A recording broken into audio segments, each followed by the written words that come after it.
والصلاة والسلام على أشرف الأنبياء والمرسلين سيدنا محمد النبي الكريم وعلى آله وأصحابه الطيبين الطاهرين ومن تبعهم بإحسان إلى يوم الدين وبعد.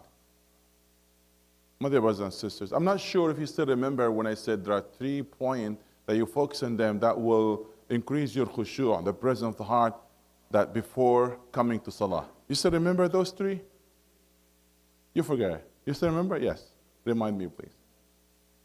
First, wudu, yes. So presence of your heart during the wudu, that will help you to have a presence of the heart during the salah, because that's a muqaddimat, that's a, introduction for your salah. So if you begin from that time, you train yourself for having the khushu' during the salah. Yes, the second one? Any one of you? No, when I said be busy with ibadah before the salah. Dhikr, nafila, qira'at Quran, and even being silent, just waiting for salah, that will help you to have a presence of khushu'. Otherwise, if you are busy with something else, that will come to you during the salah.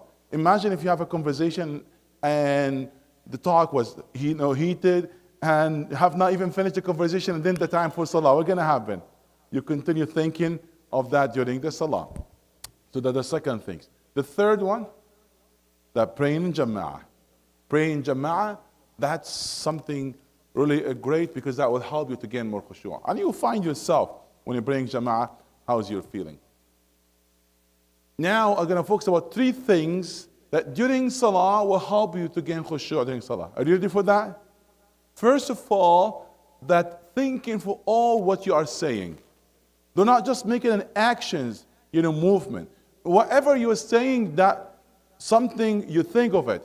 So you have a presence of the heart while you are saying it. Do not just make it as a habit. You're saying Allahu Akbar without reflecting on that. So when you say Allahu Akbar, Allah is greater than all my problems. So not even thinking of your problems during the salah. Or like He's greater than all, my enemies, my issues. So then, you will focus.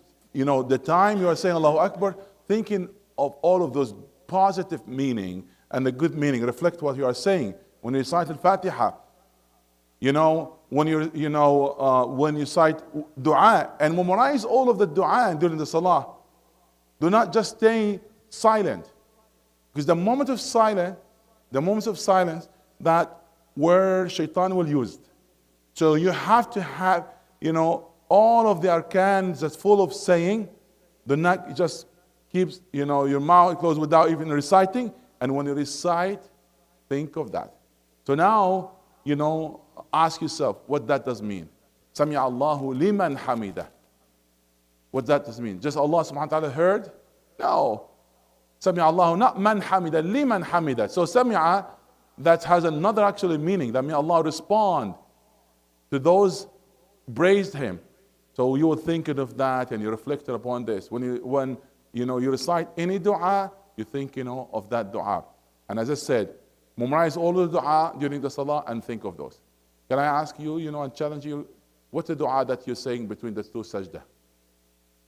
A lot of people didn't know that. Yes, at least you say one, Rabbi ghfirli. That's, one of the beautiful dua. So do not just say silent. Even that time, it's not that long, yes, between the sajda, there is a dua. So memorize all of the dua and think of those dua, the meaning of that during the salah. That's one point. Second point,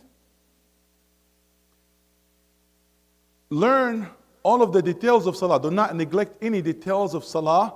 And among that, your sight, where it should be. When you're in salah, you might be still not moving a lot, but you play with your eyes, or you're closing your eyes, or playing in a dark room, or in a complete darkness. Do not do that. That will take your mind away. So focus on your sight. Do not close your eyes. Do not pray in a dark room, because, your sight, if it goes away, your mind goes away. May I ask you questions now? During tashahhud, where you should look at? Your finger. Thank you. Just a minor things like this, it's helpful. When you're standing, where you should look at? Your place of sujood. Even in front of you, if it's nothing in front of you, that's fine. This happened, there's some hadith. But yes, look at your place of sujood. During ruku', what you should look at? Some people, they look at their feet or under. No. So there is a place where you look at it, learn all of that, and focus, because that will make you focus during the salah. The third point, if you tried your best and you're still having issues, the Prophet ﷺ advised us to turn a little bit on your left and say, A'udhu billahi minash shaitanir rajim, and you spit just an air that comes from your mouth. No, do not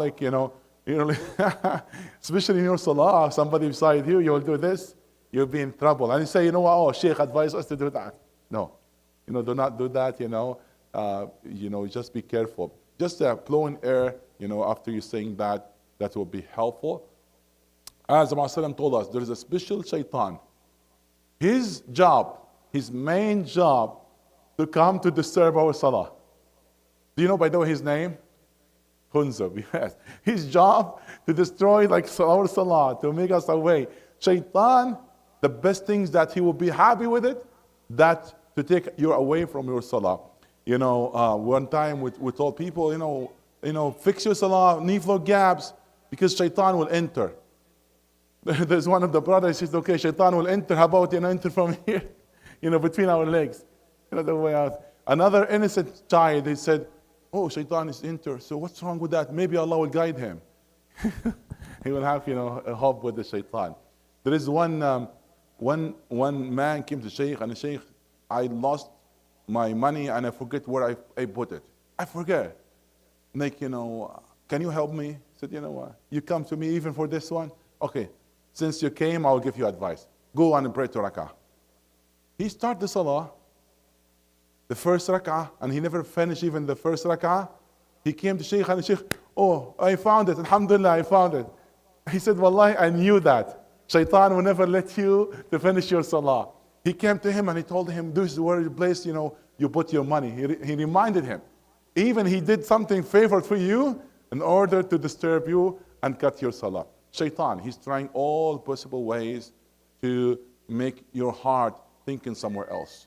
We need to gain khushu', trying our best. See, this is some advice, just a little advice, in that try it and might be helpful. Inshallah, next time we'll talk about 3 points that after salah, it might help you, inshallah, to train yourself to gain more khushu'. May Allah subhanahu wa ta'ala, accept our salah. And may Allah subhanahu wa ta'ala make our salah as a shield and a protection in a day of judgment. Ameen. Subhanakallahumma bihamdik. Ashhadu an la ilaha illa anta astaghfiruka